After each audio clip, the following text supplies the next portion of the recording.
Hi, I'm Dr. Sophia Hupalo, Senior Editor at NPP Digital Psychiatry and Neuroscience. Welcome to the DPN Deep Dive. It's our AI-generated podcast that turns DPN articles into short episodes that you can tune into on your daily commute, or in my case, during long walks with my dog. Let's get started.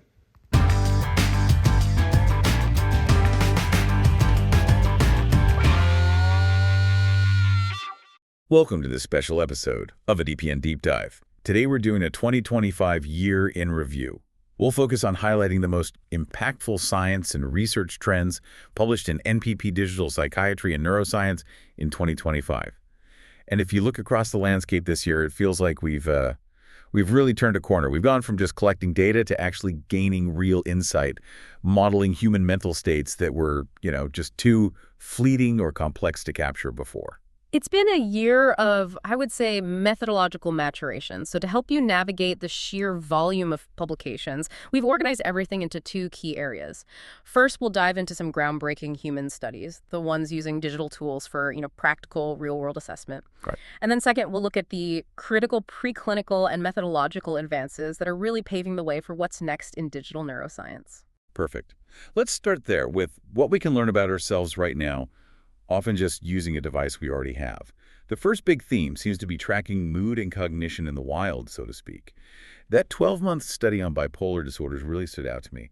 It was the one linking daily mood ratings to activity data from a wearable. Right, and what's crucial there is that they found a small but very credible bidirectional relationship. Bidirectional, so it goes both ways. Exactly. Better mood predicted you'd take more steps the next day, but importantly, the reverse was also true. Taking more steps than your average predicted a better mood the following day. That completely reframes the advice to just get more exercise, doesn't it? It suggests that just simple daily movement is part of this self-sustaining positive loop. It is. And they noted that while really intense activity did predict better next day mood, the opposite wasn't true. Better mood didn't necessarily lead to a high-intensity workout. So simple nudges for daily steps might actually be more powerful for mood than pushing someone to go run a marathon. Precisely. It's about sustainable movement. And speaking of performance, another trend was looking beyond just, average scores in cognitive testing. The focus shifted to what's called intra-individual cognitive variability. Okay, hold on. Intra-individual cognitive variability. That's basically how much my own performance fluctuates, right? Exactly. How much your performance on a task might change from one moment to the next or one day to the next. So why is that so important? I always thought consistency was the goal, that variability was a bad thing. Well, we used to think so, and it often is linked to impairment, especially in older adults with mild cognitive impairment. But here's where the data got really fascinating. Go on. For the healthy adult group, better average performance on working memory tasks was actually associated with greater variability. That seems completely backwards. How could being more variable mean you're performing better? The theory is that on these really complex tasks, people who do well might be better at shifting their strategies. They might try approach A one time and approach B the next. So that flexibility looks like variability in the data, but it's actually a sign of efficiency. Exactly. It's variability rooted in efficiency, not instability. It just tells us we need a much more sophisticated model for what cognitive health looks like. That is a massive shift in thinking. Now let's switch gears from actions to words. Another huge area was smartphone language analysis, specifically for tracking people after a traumatic event. Yes, and this is moving into what we call the ecological space. We're analyzing language from their usual phone use, not some structured interview. The whole goal was to find linguistic markers that could predict, over 6 months, if someone was getting better or worse. And they found them.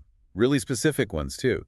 If you, the listener, found yourself talking or typing more about your own body or health over time, that was predictor of worsening pain and somatic symptoms. But on the flip side, if your language showed an increase in references to other people or to cognitive processes, words about thinking and figuring things out, that was associated with improvement.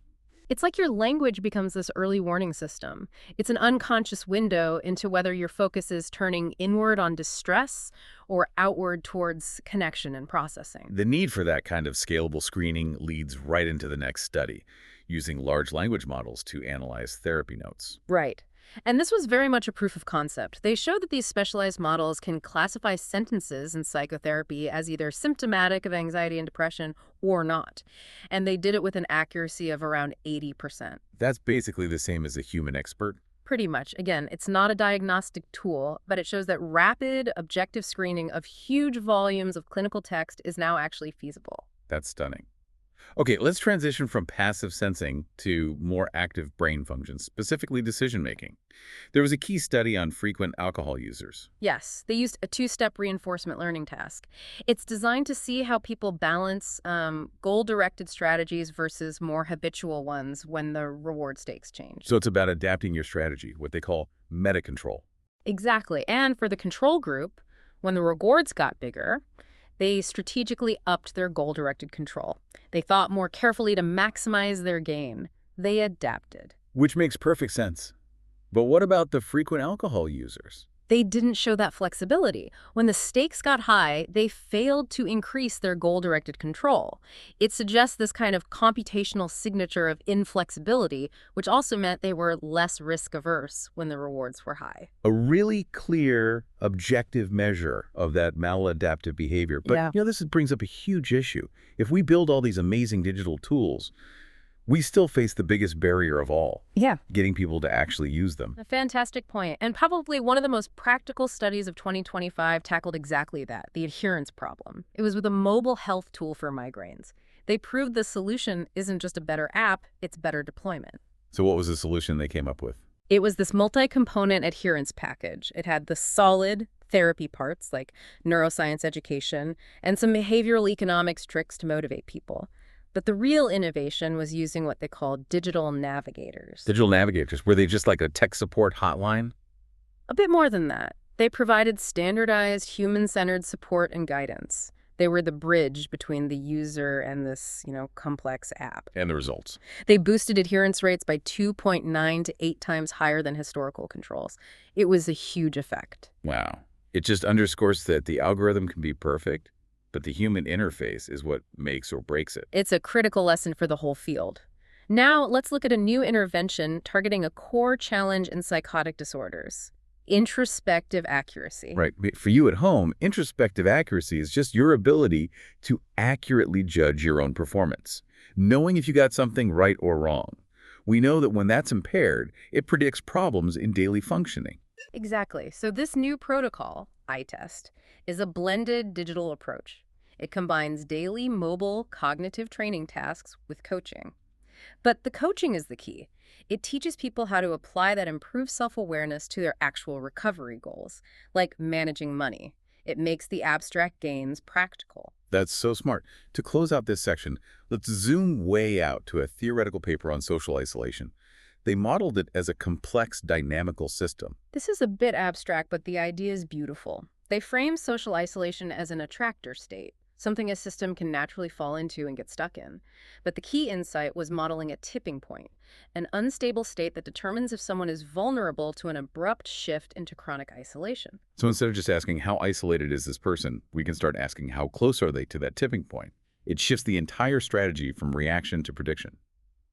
Okay, let's move to our second pillar, the preclinical and methodological advances. This is the stuff that fuels the future. A huge breakthrough came in automated sleep staging in rodents. Yes, and this solved a major headache for researchers. Getting good sleep data used to require these complex multi-channel recordings, often with the animal tethered. Which I imagine stresses them out and doesn't exactly lead to natural sleep. Not at all. But this new deep learning model just needs single-channel electroencephalography data from a tiny implanted transmitter. And it was as good as a human expert.